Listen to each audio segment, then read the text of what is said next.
DOT employees are now back home after spending the last 7 weeks helping a company branch affected by Hurricane Helene last September.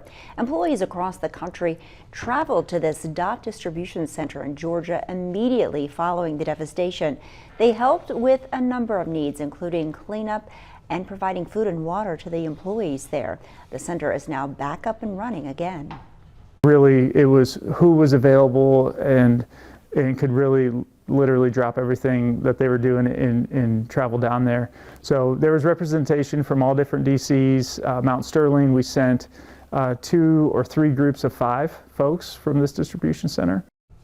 The company and employees also contributed close to $118,000 to that area's United Way, all to help continue recovery efforts.